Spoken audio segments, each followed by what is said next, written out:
I've been really blessed to be able to work as a voice actor full time, to have that be the way I make my living. I work with an amazing number of people across the world, from just teaching them how to make their studios sound better. I've been lucky enough to get just an incredible array of very close friends, from voice acting. That the people who I really trust and kind of are my touchstones in life all come from that era right now, or that area right now. And I like that. I think that's sort of where I find my positivity. That's where I find my momentum, is knowing that, the next couple of steps I take, I have no idea where they can necessarily take me, but I trust in the process, I think, more than anything. Disinformation is spreading. There will be a surprise outbreak. Is the issue of pandemic. No social distancing at all. They said that they would express their concerns about the mask supply. Where's the mask? Where's the glove? A second wave is we all need some good news. A message for all the healthcare workers out there. Thank you. If you're looking for hope tonight, raise your hand. If you feel alone and don't understand, if you're fighting the fight of your life, then stand. From Santa Rosa, California, this is 19 Stories. I'm Cheryl Halling. My guest, Jim Edgar, is a fellow Bay Area resident who's been a full-time voice actor since 2012 and consistently delivers high-quality audio for commercial, character, narration, e-learning, and audiobook projects. Prior to delving into the world of voiceover, he worked in the cycling industry in the marketing, operations, purchasing, and training sectors. After attending a weekend voiceover class in 2007, Jim caught the acting bug and knew he had to pursue a career in voiceover. The many hours spent in the recording studios over the years provided him with the expertise to help other voice actors set up their own great audio workspaces. He has assisted hundreds of other voice talents to get their sounds sorted out so they can simply focus on being brilliant behind the mic. What started as a low-key local VO studio setup service grew into JustAskJimVO.studio, through which he consults online with voiceover and spoken word recording clients all around the world. Jim now offers instructional seminars, technical consulting, and studio consultations on an ongoing basis for new and working voice actors. Jim was a former VO instructor at VoiceTracks SF and currently teaches the voiceover training curriculum at the Berkeley Rep School of Theater, is one of the core instructors at Voice One in San Francisco, and has led technical webinars for the Global Voice Acting Academy. Jim has also created and manages the VO Tech Group on Facebook and publishes a Tuesday tip blog focused on voiceover studio tips and creative workflow. I'm delighted to have this multi-talented human join me today and want to welcome Jim Edgar to 19 Stories. Cheryl, thank you very much. It's really an honor to be here. I've listened to many of your interviews and have just enjoyed watching this project develop and continue. So thank you, first of all, for putting this whole thing together, and thank you very much for inviting me on today. Oh, you're so welcome. Thank you for joining me. And how are you doing today? I'm doing well. I'm doing really well. Been kind of a nice day. I helped the local economy out yesterday by having the plumber come out to the house and fix some leaking outdoor faucets. But other than that, things are going really well. Thank you. I'm sorry to hear about your faucets, but yeah, we like to keep business local, Jim. That's good. Well, it's been, it's kind of one of these things for those of you who, we're doing this in 2022 and things are getting warmer here, and the local water companies are threatening all sorts of retributions if we use too much water. So we'll have a couple of old historic faucets, which we're adding a little bit to the usage here too often. So, yes. Sounds like our place too. Yeah. Antiquated plumbing and electrical and all of that, especially here in California with water shortage and fires and all that good stuff, Jim. Yep. Well, I got to tell you, I'm so excited to have you join me for so many reasons, but one of them being the only time we've actually met in person, if you will, is over Zoom for one of your fantabulous 15-minute studio consultations. And now it looks like I get to just ask Jim anything I want to today. You do. I think that was in the contract, the multi-page contract you sent over. But yes, I have to bare my soul. Yeah, all the ugly stories will come out today. So I'll do my best. Yes, but I did send you all the white M&Ms you requested. You did. I thought that was above and beyond. Thank you. You're very welcome. And that's because you are the 50th guest to join me on my podcast. Oh, wow. That explains the crown that came in UPS today. Good. Wow. That's excellent. So thank you for that. Well, that's a bonus. You order white M&Ms and they give you a crown. That's true. That's true. I can't believe congratulations it's to you, because that's like, how many years is that in podcast time? That's well, for most people, it's 1 year. For me, it's 2 years, because that averages out to about every other week. And I am trying. You may or may not know that Ann Ganguza and Jody Krangle and I have a Voices in Podcasting group on Clubhouse. Mm-hmm. And for those of you who don't know what Clubhouse is, it's a place where it's like the original party line where you call in and talk to people. I don't think the kids know what a party line is anymore. I know, they can look it up. Yeah, dial in this chat line at the 900 number at $6 an hour. Scream over everybody, right? Yeah. Yeah. So anyway, I don't even know why I said that. So, hey, in researching, go ahead. I was going to say that, but that's spectacular. I mean, I think most people, what is the average, like 8 podcasts when people start out? So, I mean, that's a true accomplishment. So congratulations to you. That's excellent. I'll just have you on every week and you just keep complimenting me and I'll just, thank you. I get meaner as things go on. So you'll see that. Yeah. Okay. Yeah. Okay. We're going to wrap this up. Well, no, thank you. The reason I mentioned VIP room is we talk a lot about consistency, as with anything. And I'm always going, I'll be consistent. I'll put one out every week. And so far it hasn't happened for a while. So, hey, in researching a bit about you, I read that you were fascinated with recording from a very early age and began writing and recording radio plays, which is so cool because that's something you and I share early passion for. But in your words, you began prowling around traditional recording and experimental electronic studios at every opportunity. And so I'm curious what inspired you to dabble in the world of radio drama, is that's not something you hear a lot of young kids gravitating to. Well, it was kind of one of those things where, and again, I'm going to date myself slightly. My dad brought a cassette recorder home from work, and it was really cutting edge technology at the time. And so I immediately swiped it from him and started playing with it. And I'd always kind of, well, even to take a one step back beyond that, I think growing up, my closest friends were all animated characters. And so they were all kind of very real to me in a way that they can only be for a small child. And so, it just seemed natural that if I could kind of create some of those characters myself and record it, that would be fun. And so I swiped this thing from him and, kind of wrote up these ideas of different radio plays, which probably ran all of, 3 or 4 minutes. They weren't like, multi-hour, concoctions at that time because my writing style was quite limited. But, I found things like the batteries started wearing out. So the next time I put new batteries in, all those voices were pitched up with the recorder because they had been kind of slowing down. And so, and I found that if I leaned on the recorder a certain way, I could make it warble and do all these really strange things. Of course, that also meant I burnt out the capstan pretty much immediately on that thing. And so my dad had to swipe another one from work and bring it home for me to play with. But so that was really early. That was, 5-6 years old, messing around, just playing with a microphone and tape. And then in college, let's just say I was undeclared for a while in college and kind of would prowl around various departments. And one day I was in the music room, or in the music building, and this guy came out of this tiny little closet over in the weird corner of the building. And behind him was a wall of old modular type synthesizers, which, went together with like phone patch cords and things like that. And these big tape recorders and these other devices I didn't know. And it's like, how do I wanted to know immediately, how do I play with this stuff? So started taking what was called electronic music classes at the time because they wanted to separate those out from real music at the time.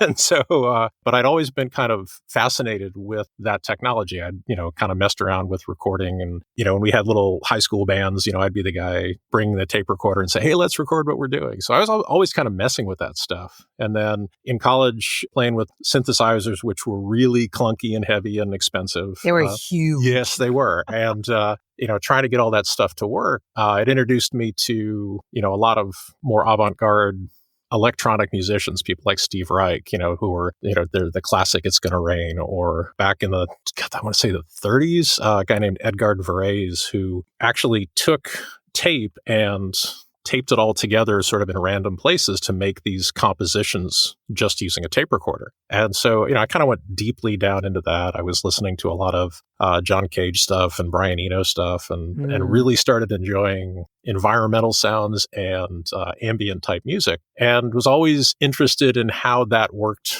along with computers, which again, were sort of just starting to come into places that were not, universities and stuff like that. And so how those then started coming together so that the computers were controlling the synthesizers, so eventually they would start doing the recording themselves. I was really lucky because I got to play with that through college. Came out of college, was going to get a teaching credential, and ended up at Sonoma State, and ran into another electronic music studio up there run by a guy named Ron Pellegrino, who helped. It was kind of just as the digital recording stuff was all happening. So we were playing with a lot of those early sampling cards and sampling methods, and just loved it. Just really, loved to spend time in the studio.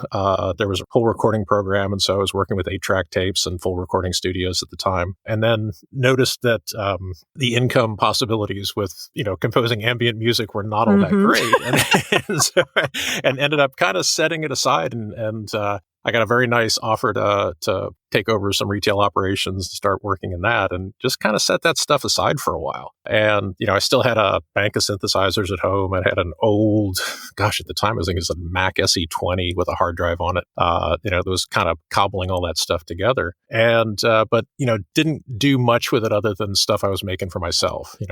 There wasn't, a Spotify or someplace that you could just push out. No, you make cassettes and give them to your friends, and they'd go, our thanks. mixtapes. Yes. Yeah, no, a mix. And yeah, absolutely. I mean, that's, yes, I was a big mixtaper. I would record stuff off the radio and make my own little compositions with advertising snippets and things like that. I'm sure violating all sorts of copyright. But I didn't make any money on it. So it's not like I have, a pile of things from that. But when I finally started taking some voiceover classes, first thing I noticed was like, they're just, using a very simple digital recording system. And, it was kind of one of those things that I just thought everybody knew how to do. And that usually happens when you do something really well. But if you don't mind me interjecting, sure. I do want to ask you in regards to your time at Sonoma State. And then when you said you were working with a studio up here. Yeah, it was through Sonoma State. And there was a pretty nice little recording studio down in the basement of the music department. And then tucked into the corner was the electronic music lab. And so we, were often stretching wires between the two. But so that was kind of where I was messing around. I appreciate you talking about how you went from this young lad interested in a radio. Now, did you ever hear a radio play, or you just? Oh yeah. No, you had. I do. Okay. Yeah, I knew about them both theoretically, and there were still, again, more nerding. But my dad gave me this little, my parents rather gave me this little Heathkit project board where you could build like your own radio. You could kind of build it up in any different types of tools. And so, I remember kind of tuning in to the stations. I was raised in Michigan for a while before we came out here. And we would pick up some of the late night AM stations broadcasting the radio plays and things like that. And so, yeah, I kind of was aware of the genre. I just want to be really clear with everybody listening. I am not old enough to have heard War of the Worlds when it was first broadcast. So I just want to make... I wasn't going to ask you that. I think it would have been a fair question. But thank you for also transitioning into, because I was going to say, how did you go from this, like you say nerd, but I call it just a massive imagination to delve into that world at a time where people really weren't. And for, most kids are out there playing very different things. And you're kind of remind me of my cousin. He just was really fascinated by taking things apart, putting them back together, recording things, figuring out how they worked, and et cetera, et cetera. And then you went into the world of marketing and operations in the cycling world. So how'd that come about? Well, it was actually... I'd kind of started working in retail sales on the floor. I was worked in a camera shop here in the Bay Area for years, and we were less sales oriented and more teaching oriented. I would say that, we had a whole darkroom department, and, at that time, cameras required a learning curve that you couldn't just hand somebody a camera and say, go take great pictures. And so you had to explain what depth of field was. You had to explain, how lighting worked and aperture settings. Yeah, exactly. Yes, exactly. And how that stuff I think probably at one point I fancied being a professional photographer. I used to do a lot of action photography and concert photography and things like that. So, I had my own darkroom set up and things there. So that put me, I think the cheapest way to fund that addiction was to work in the industry and get the employee discount. Yes, I know that very well. And so, kind of funded that obsession for a while. But I found I kind of liked aspects of retail. I liked the challenge of, any customer could wander in the door with a very different problem, and you had to be able to adapt to that. And so I got invited to actually kind of help a retail operation. It was more outdoor oriented at the time, but actually we got involved kind of with a store that was about to go out of business and did some things to get them refocused and all that. So that grew into moving into the bicycle business and kind of taking on a marketing / training / creative department role. I worked for a company called Pacific Bicycle for, I'm going to say 8 or 9 years, where basically it was a chain of retail stores throughout the Bay Area from San Jose up through Sacramento. And so, I developed their first website. I did all their catalogs. I did all their mailings, handled all that stuff in addition to kind of training the staff and things like that as well. So that kind of kept me going for a while. And that sort of pulled me into retail. It was just sort of that natural progression from being a salesperson on the floor to being a floor manager to saying, I'd really rather not work weekends if I can get away with it, and trying to kind of move into management and things like that. Amen. So, yeah. I think anyone who has worked retail can understand what it means to want that Saturday or Sunday off, and you just covet it when you can get it. And you and I both worked in camera stores. I didn't realize you worked in one. Uh-huh. Yeah, and it was very much like what you talked about, where people got educated and they had a dark room and every kind of film you could imagine. Uh-huh. And if you had, it's a different time, Jim. Yeah. And I understand you still maintain a website devoted to cycling called Cyclofiend. Is that right? Maintain would be generous. I haven't pulled it offline, which I see. Okay. It was really a product of the time because at the time I was doing a lot of bike riding and things like that. And I always had a real fascination with both cyclocross, which is one of the crazier ways of racing bikes. It was designed originally as a winter training regimen for professional cyclists in Europe. So you would go out and race for 45 minutes in the snow and usually end up carrying your bike, over obstacles and things like that. And so at some point there was a whole series of that on the West Coast here. And I was taking pictures at that. And a friend of mine goes, "Oh, you should do like a Cyclo Geek website." And it's like, well, no, Cyclofiend. And so that sort of came to fruition at that point. And then it was originally just going to be for cyclocross, but again, just letting my kind of bicycle freak flag fly. I was always fascinated with more traditional designs in bicycle frames and stuff like that. And so there was kind of this waning era,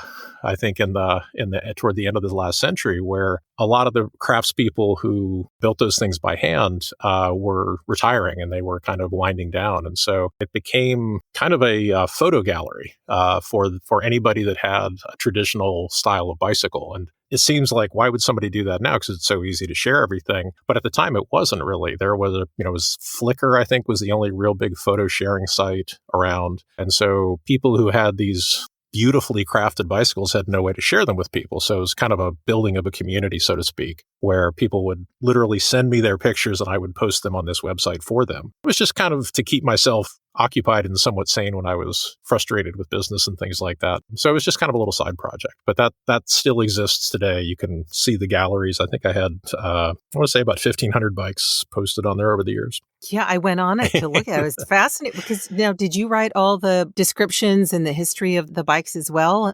Or most of the stuff that's on there I gave people guidelines. They would send me, I'd tell them to send me 5 pictures and a description. So the individual pages were all what people sent me. There are some other pages of writings and noodlings and things like that, which are mine. Which is very cool when you think of anything that requires craftsmanship at that level. And as you say, the people are retiring or phasing out, and that it's revered, and there's always someone for something. I mean, there's a doily club somewhere. I mean, well, I have to put in a slight plug for a company called Rivendell Bicycle Works. There's a guy named Grant Peterson. It's over in Walnut Creek, actually.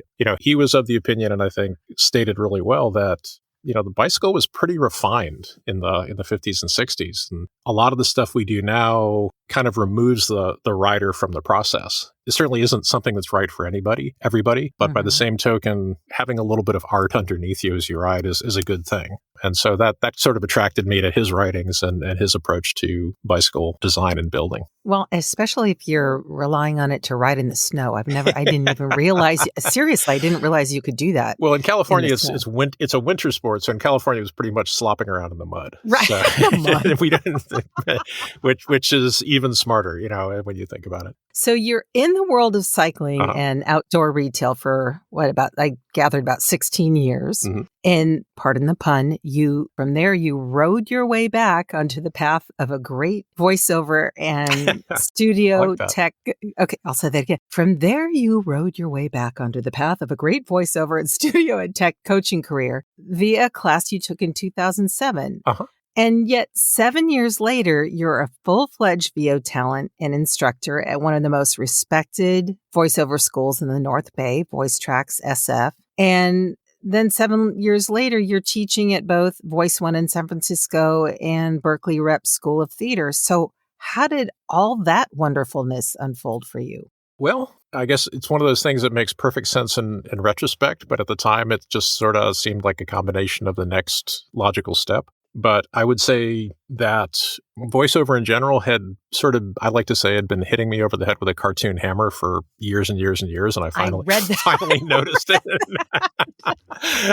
It's like I would be working, and I don't begrudge any of the years that I spent working in retail, but I was ready to leave by the time other things came up. And so every year I would kind of see this article in the newspaper or, see like a little special in the news, and there would be people talking about this thing called voiceover. And every time I saw that article, it was like, man, I got to do that. And never did. And so kind of year after year it went by, and I think finally my wife got a little tired of me having our dogs sing and talk to each other a lot, and particularly around mealtime with sort of impromptu song lyrics that only dogs can come up with. And so she found this little weekend class, and I walked into that and I was like, oh man, this is it. I got to do this. This is absolutely what I want to do. So I hit it pretty hard. And the first thing that I did was lied in the class, because they kind of went around the room and said, why do you want to be doing this? And people were like, oh, I've wanted to be a video game character since I was 2. And it's like, well, I always wanted to be, an announcer. I always wanted to tell stories. And they came to me, and I was so kind of nervous at the time. It's like, well, I've always been told that I had a good voice, and and which is like the worst thing you can ever say. Yeah, it's like, well, here's a washout. As soon as I said it, it's like, that's a lie. That's not right. I've got to correct that. And so it made me really think about what was it about that. And I realized, I think these days I maybe put it a little better in that I realize, the degree to which storytelling is the memory of our culture. It's the memory of our species. And to be involved with that is such a vital craft that it just really lifts me up every time I get to do it. At the time, all I knew is I'd never ever in my life had an acting class. I'd never been in drama. I'd never been on stage, other than banging on instruments and things like that. And so I had to backfill a lot of that stuff as well. So I hit improv classes and acting classes and grabbed every other thing I possibly could. And, it's kind of one of those things where I think in my life, whenever I've found a strong degree of interest in something, I go in pretty strongly. And so I was able to, because I was working, I was able to afford more classes and work one-on-one with some coaches, and just felt like I made pretty good progress pretty early on. The recording stuff kind of popped up pretty early, because when I was first taking classes, like the instructors would be in saying things like, well, when you go down to your agent to read and, find a corner so you can get away from everybody else that's reading so you don't get distracted, because people went into their agents to do the auditions. And this was mid 2007. And about About 3 months into things, all of a sudden they stopped saying that because, for example, Stars, which is one of the Stars agency of San Francisco, which is one of the larger agencies here, told their actors not to come in anymore. What year was that? That was 2007. Even back then? Yeah. Really? As I reconstruct the timeline, it could have been into early 2008, but they were already encouraging their actors to figure out ways to do stuff out of their house. And Even back then? Yeah. That's really interesting. What was that first school that you went to? That was Voice Tracks. I was trained there and worked with an amazing array of coaches and visiting personalities there. And so... yeah, it's a good school. Yeah. So I had a feeling it was that, but I wanted to ask you. Yeah, no, I'm sorry. I should have clarified that. If a voiceover class popped up, I would probably jump into it. I do want to ask you, I've never thought to ask a voice talent this, and I think for those who may be listening, because I do know that I have listeners that aren't in the industry, but they are always fascinated and intrigued to hear what people have to share. If you wouldn't mind, because you did mention going in to your agent to audition, what is the process? Well, first of all, why would a voice talent need an agent? As now there's other ways to source work. Back then, as you're speaking about, it certainly wasn't as popular as it is now. But if you wouldn't mind, for someone who's thinking about going into voiceover and not really understanding the difference between an agent, what used to be going into audition live or staying at home, and then the other ways that maybe you source work, would you mind speaking to that? Sure. I'll try not to vector too far off trail there. I would say historically, voiceover as a genre has all gone through representation. So an agent basically has a stable of actors that they try to match up with a project. So if you, for example, are going to produce a commercial or a video and want a voice actor for it, you would put the word out to an agent and say, hey, I'm looking for somebody that sounds like Matthew McConaughey, or that sounds like, some other actor or something like that, or sounds young and or sounds, more wisdom centered. I don't think that's a word, but I'll make that up for the purposes of the podcast. You just made it up. Yes, That's I did. Okay. So I think, or older. And so they'll historically go to an agent. The agent will then put out an audition to their talent pool and submit those to the company that then picks them. So the agent was sort of the conduit through which all that stuff flows. As I was getting into the business in 2007, 2008, 2009, there were these online marketplace sites which were popping up that enabled you to purchase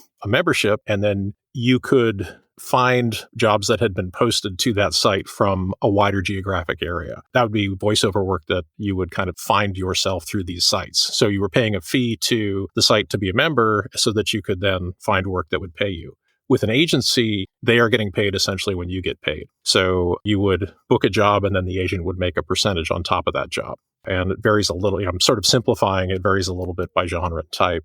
As both of those things have progressed, I think I'm not an agent, so I speak at it kind of from the voice actor's perspective. It seems like agencies have definitely, as everybody else had, tried to scramble and figure out where they can find higher quality work to feed good jobs or high quality jobs to their talent. And I think that's sort of a big part of the business. These online sites, some people kind of derisively call them pay-to-play sites because they do require that you pay money to get the auditions, is another big source for finding work. And then the often overlooked genre is simply doing the work yourself and kind of cold calling your way into jobs with companies that may need your voice for them. And that could be a production company, it could be a video company, it could simply be the company itself that has their own marketing and media department. So those are, with very broad strokes, kind of the three ways you might find work: through an agent audition, through a online marketplace, or through self-marketed outreach. I really appreciate you speaking to that. And it's really nice to hear a talent explain that.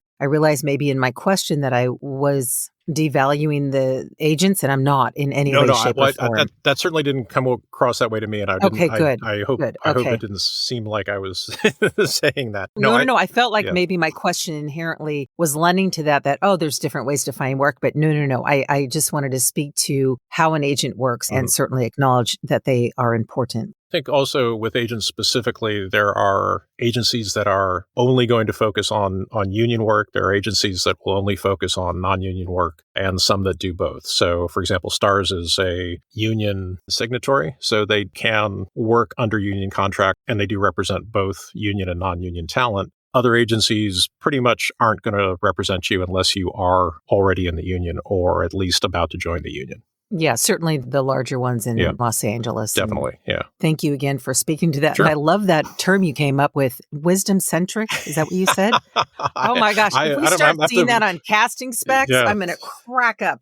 Wisdom-centric. I think that's a better way of saying it. Being that we're both voice actors, we know immediately what the word spec is. But basically, when we get an audition, there's usually a paragraph or sometimes a couple of pages of description of the ideal voice for the project. At best, they are really salient and helpful. On the other end of the spectrum, they're kind of all the words that everybody said in the group meeting about things that they could like or actors that they like. Sometimes they can be really, really helpful and good guides, but sometimes they are, I actually collect them. I used to share with some friends of my spec of the week, which was like, oh. Really? Oh, that's actually a very fun idea. Yeah, some of them are, there are some really good ones, but there are some that just are kind of word salads. But that's our challenge. We have to make sense of that. So that's part of the challenge that we have when we wake up in the morning trying to get work. Let's chat about some of your groovy roles that you've had. And I haven't used that word in ages, so I don't know. We're going to rewind the tape.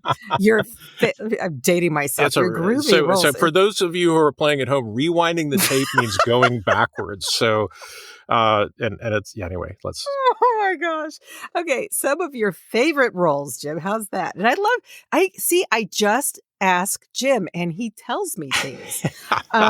So your favorite roles that you've done, and I have to say, the one thing that I found so interesting is that I realized you did the voice for The Walking Dead and Ostracized spots for Brocade. Yeah. That were out about 8 years ago. Yeah, they were fun. They were. Oh my gosh. When I realized it was you, I was howling because they're both perfect. And if anybody wants to go, I saw them on YouTube or you can. Yeah, they're floating around. I think one of the common practices among voice actors is coming up with sort of characters that we develop over years and years, and we get to bring them off the bench sometimes. And so that was, just to segue from the idea of spec, I think they spec'd that as a 1960s industrial film strip. And so that was sort of the idea for that. And so, that was just, again, one of these little weird characters that I did. It was fun. I think the most fun was a while ago when the 49ers moved to the new stadium. They came up with this idea of a talking scoreboard that was going to, entice people to come down there and sort of be up above the new stadium for the 49ers in San Jose and sort of be sentient. And the cool thing about that was that it was really the first job that I did that my parents ever heard first. So at 8:00 one morning, I get a phone call from my mom saying, "You're on the radio, you're on the radio." And yeah, Mom, I've been on for 20 years. Well, at that point, it hadn't been quite 20 years for me. So it was sort of new, but it was kind of cool because I actually heard the thing. So that was a good one.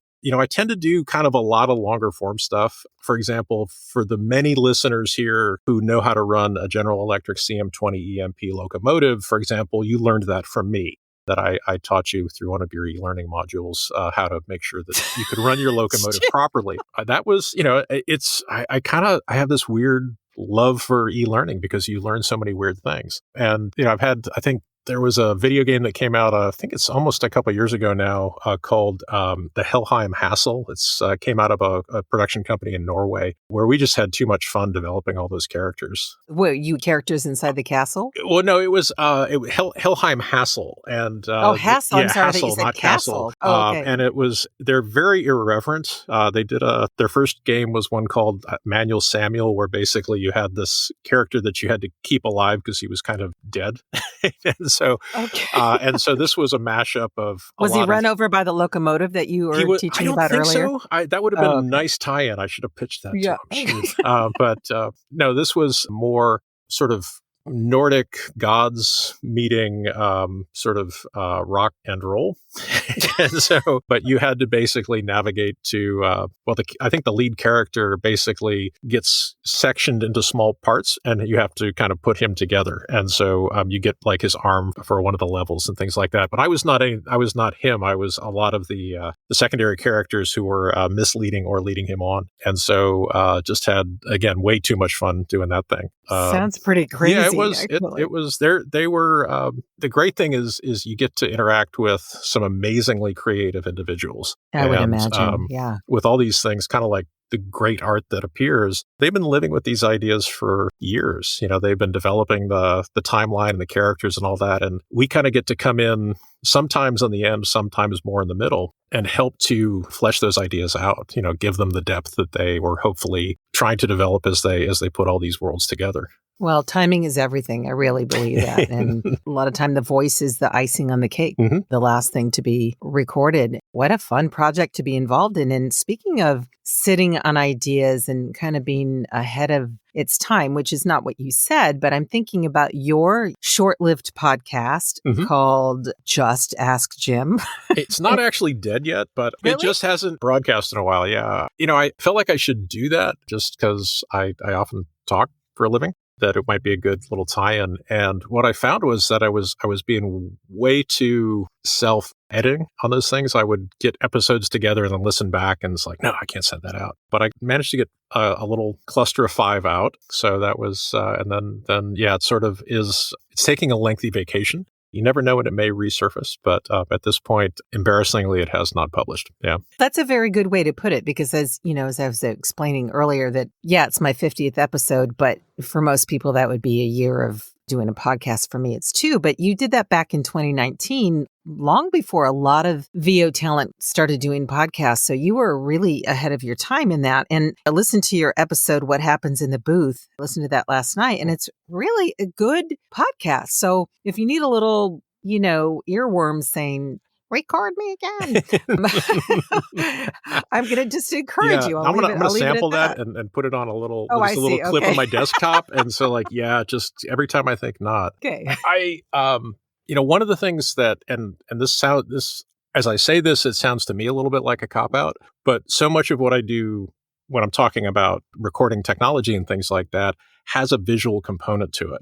And so there are a couple of episode ideas I've come up with that would only work if I could be showing things along with that. And so they have something called video. They do, and I've done a few videos, and I'm playing around a little more with that. I have a little nascent YouTube channel on. Good. Well, there you go. That has been, I've been publishing some things too, so there may be a little cross fertilization going there, hopefully. So I just want to talk briefly, and we'll definitely give your information so people get a hold of you. If someone were to come to you, and as I mentioned the top of our time together, that my one and only time meeting you is we had a chance to be on Zoom, and you kind of looked at my surroundings, asked me about it. You said, you're good to go. I said, thank you. Maybe I didn't say it like that, but if someone wants to, what does it mean to consult with you? Like if someone said, I need help, whether it's from soup to nuts, which I was surprised because you are known as the kind of the Audacity guru. I didn't realize Twisted Wave was really your main thing. And I know I'm throwing a lot out there for people listening. My main question, there is a question, Jim. Yes. Just ask Jim, Cheryl. That's okay. What does it mean when someone comes to you and says, I need help with my tech and setting up my studios? What services do you provide for them? Well, it's, again, if you don't mind, just step back a couple of years. This all started from what I was talking about earlier, where stars told their voice actors not to come in anymore. And I think those of us in the Bay Area were definitely ahead of the curve in terms of having to create our own home studios. But what that meant was a lot of working actors were suddenly not booking stuff because their sound was bad or they couldn't self-direct. And so as I was, starting to take classes, people figured out I knew that stuff and said, hey, can you just come in? I want to take this closet and make it into a booth. And so I just started doing kind of low-key consultation for what kind of mics to get, how to spend your money, how to best treat a space. And that built into the JustAskJimVO.studio site, where I opened that up kind of across the airwaves, so to speak, so that people could remotely get that as well. So when somebody comes to me, it can be really varied. I often have a lot of people who have no idea what to get in terms of technology, in terms of, they've been told, oh, you can't get a USB mic or you have to use this software. And most of what I do is kind of tell people to run what they have, that everything that they're going to do when recording is going to get better over time. In some cases, that means getting a little better equipment. In some cases, that means treating the space better. In most cases, it means refining a way of working that addresses the technical concerns while maintaining the ability to stay creative. Because that's kind of our challenge as voice actors, is we've got this idea, or we've got this challenge rather, that we have to record ourselves with high quality. But that isn't how we're going to get the work. That's only how we're not going to get the work. And so we have to do it in a way that enables us to bring forth the acting part of voice acting, the important part, and sort of use enough technology so it stays out of the way and it supports what we're doing creatively, but it doesn't overwhelm what we're doing and, force us not to be creative individuals. So again, very sort of an imperfect description, but it really depends what somebody needs. For example, this morning I was working with a client who is trying to use some tools in Audacity that weren't working correctly. So it's kind of troubleshooting on their computer. The other day I was working with somebody who just doesn't have anything. They kind of need to know where to look in their house to find a quiet place. How do they treat it? What microphones they might think of, how much they might need to invest. A lot of what I do is kind of related to the way we met each other, which is that somebody has been starting to record stuff. They've unfortunately gone onto too many social media groups and gotten, let's say, a vast cornucopia of answers that seem to all contradict each other. And so they're trying to get a sense of whether or not what they're doing is right. And so that's one of the reasons I offer, a kind of a free audio review and have people do that through my site so I can get a sense of where their problems are. And then I pretty much gear the one-on-one stuff with people to their immediate needs. And whether it's, in some cases, it's really fine-tuning some high-end stuff. In a lot of cases, it's really getting people from what I call audition quality audio, which is kind of, good enough that it can work in a class and not, be totally overwhelmed by noise and background noise, but it's not really competitive in terms of being able to go to air or being perceived as, somebody who's doing this for a living. So I work with a lot of people kind of in that tier of the voiceover space where they've maybe taken some classes, they've got some stuff, they maybe booked an audiobook and as they listen back, they know it sounds bad, but they don't know why. And so I kind of help them go up to the next level, wherever that may be. So are you working only remotely now, or do you actually go into people's homes? With the pandemic, I really curtailed my in-home stuff. I'm starting to do more of that now. I did a couple of big on-sites in the last few weeks, which is kind of a change. It's both a little nervous-making and kind of nice to go out and see people in 3 dimensions. But I'd say most of the stuff I do is remote. With everything you've done, which is so fascinating and varied, and I always love to speak to a talent who's had a rich and varied life, because invariably that's what you bring into your craft. That's what goes into the mic. And so if you had to pick one of your greatest achievements, professionally or otherwise, what would it be? Just one. Hey, go for it. Well, because and the reason I guess I say that is I kind of view things a little oddly in that I'm more process oriented in general. And so I think one of the things that's always been a little difficult to do is really find these highlights that are kind of these points. I just to use a weird example, one of my favorite ads of all times was back after the 1984 Olympics. It was the Nike ad with Joan Benoit, and the alarm goes off at some dark 30, and this person gets up, and you hear on the radio that so and so just won the Olympic gold medal, and it's raining outside. And the person looks outside, starts to close the door, and the reason they close the door is to get their raincoat on because they're going to go out and run that day. Mm-hmm. And I think I remember that one. Yeah, yes. It's still, you can find it on YouTube. It still gives me goosebumps. It was just a brilliant little piece. And then, a lot of what Stephen Pressfield writes about, he writes about finishing his first novel. And, it took him years. He said he wrote through the Watergate. He wrote through great upheavals in our culture to get this first book out and handed it to his mentor. And the mentor looks at it and goes, great, now start writing the next one. Yes.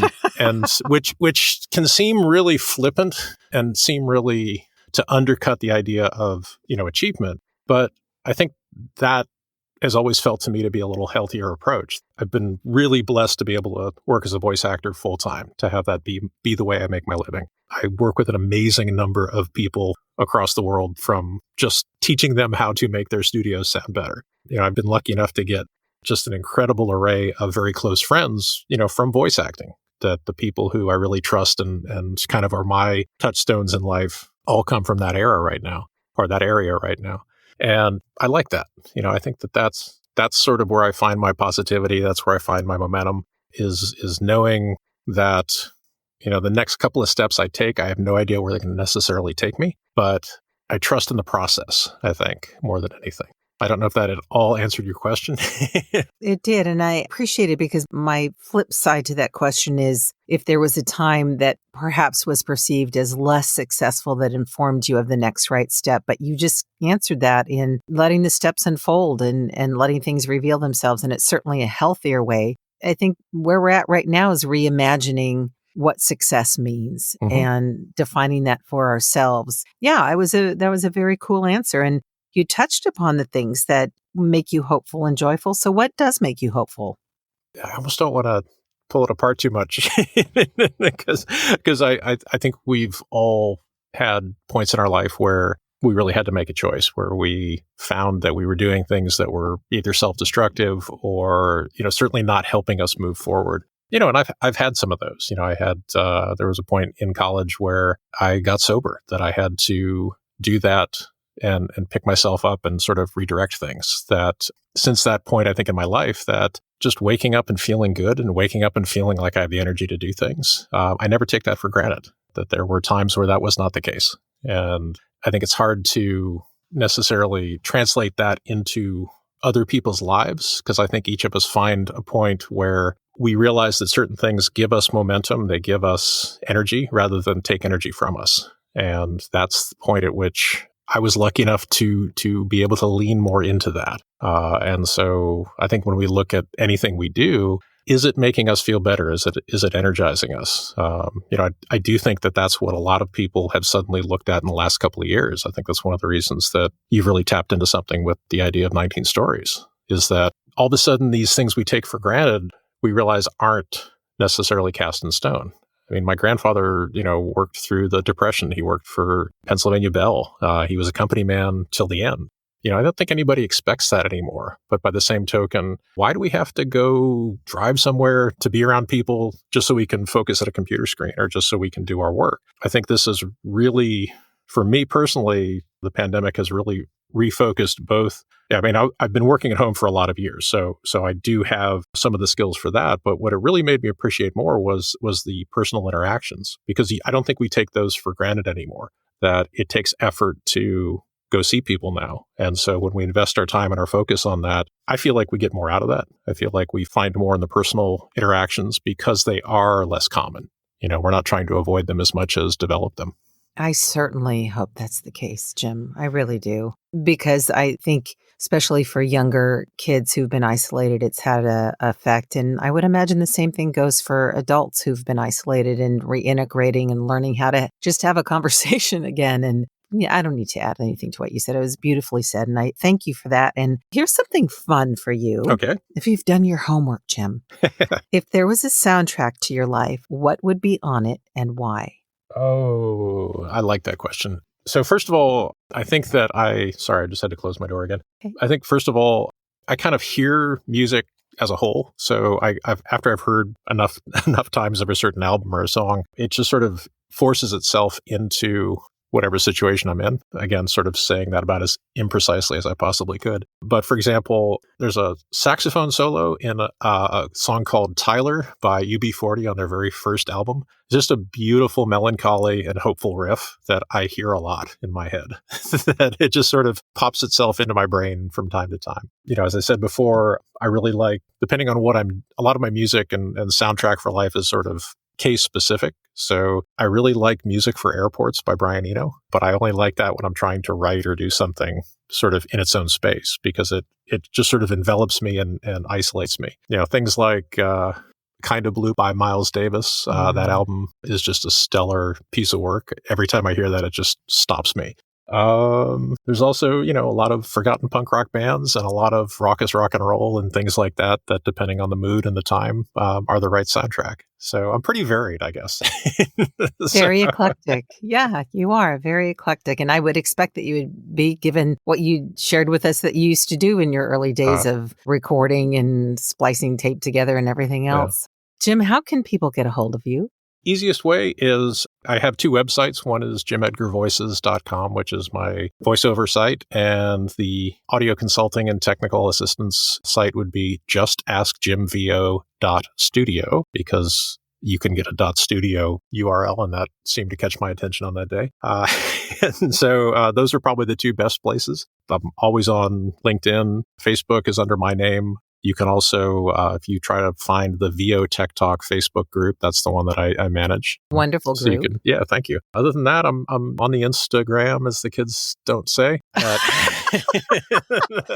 They all say, I don't know. I'm not sure if it's the gram or talk, Insta these days. the It's gram just, it's so or tough. IG. I know whichever one I say, it's going to be wrong, so that's okay. But at Jim Edgar Voices and at Just Ask Jim. And if you are a bike geek and want to see, I do at Cyclofiend also on Instagram. But yeah, I would reach out through, particularly if you need a little bit of help setting up a studio or something like that. The JustAskJimVO.studio is probably the best vector. It all comes to me, so I don't have a big, staff. My people are me, pretty much. So all of you in your head. True, all your true. People But are in your head. I will say I do want to just thank my wife both for getting me into voiceover to begin with, and also she is my editor for my weekly emails that I send out. And I tell you, cool. she's the first set of eyes that sees it after I stop cursing at it, and so she definitely makes that stuff more readable. So I want to publicly thank her for reading that every week. And what is your wife's name, by the way? My wife's name is Tracy Morris. Well, Tracy Morris, I guess I'll have to send you your own M&Ms and crown after this. Thank you very much. Well, thank you, Jim. My pleasure. This has been delightful. I really just appreciate your time and your expertise and your just whimsical humor and just insights into all of Just Ask Jim. And hopefully people will be asking you. I'll have you, like I said, in the show notes. And we're going to do this again for my 100th episode. I have to wait 50, or maybe even before that. I don't think we have to wait 50 more episodes. Good. But you were certainly a gem to be on my 50th episode. And I'm so very I feel grateful honored. to Thank you. Thank you.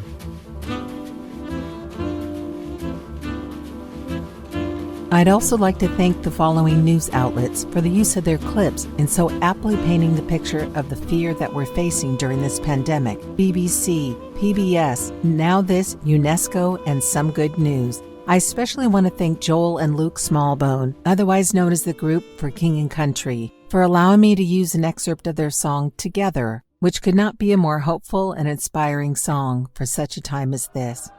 Finally, I'll leave you with the following from Proverbs 23:18. Surely there is a future, and your hope will not be cut off. Thank you again for joining me today. Feel free to offer feedback or a story idea at 19stories@soundsatchelstudios.com, via Instagram at CherylHollingVO. I look forward to sharing more stories on the next episode of 19 Stories from Fear to Hope. Until then, stay healthy and hopeful. Together with our differences, together we are bolder, braver, stronger.